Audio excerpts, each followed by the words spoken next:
3 రోజుల క్రితం ఆత్మహత్య చేసుకున్న వరంగల్ జిల్లా తొలివెలుగు స్టాఫ్ రిపోర్టర్ యోగిరెడ్డి అతని కూతురు ఆద్యారెడ్డి మృతి పట్ల జర్నలిస్టులు నిరసన తెలిపారు. డోర్నకల్ మండలం టీడబ్ల్యూజేయు మండల అధ్యక్షుడు సురేష్ ఆధ్వర్యంలో నల్ల బ్యాడ్జీలు ధరించి డోర్నకల్ రైల్వే స్టేషన్ నుంచి గాంధీ సెంటర్ వరకు ర్యాలీ చేశారు. యోగి అమర్ రహే అంటూ నినాదాలు చేశారు.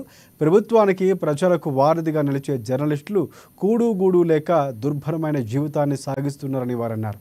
ప్రభుత్వాలు మారినా జర్నలిస్టుల బ్రతుకులు మారటం లేదని అసహనం వ్యక్తం చేశారు. ఆర్థిక ఇబ్బందులు తరలేక యోగిరెడ్డి మంటలోకి, తన కూతురు ఆద్యారెడ్డి మట్టిలోకి పోయారని వెల్లడించారు.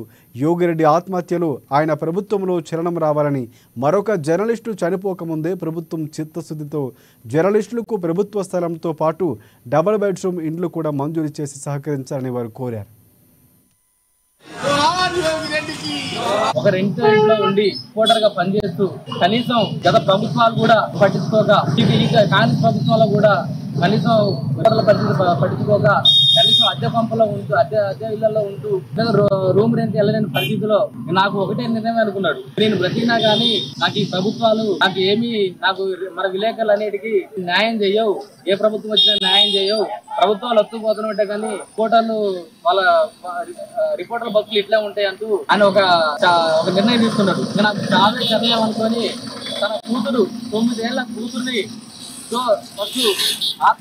కూతుర్ని ఆత్మహత్య చేసి తను ఆత్మహత్య చేసుకున్న తర్వాత ఒక రెండింట్లో రెండింట్లో ఉంటుంటే ఆ ఓనర్ కి ఒక శుభకార్యం ఉండడం వల్ల మా ఇంటికి శవాన్ని తీసుకురావద్దు, మరి మీరు శవాన్ని మరి మా ఇంటికి తీసుకొని వస్తే మరి మా పరిస్థితి మరి బాగుండదు, మరి మేము శుభకార్యం పెట్టుకున్నాం.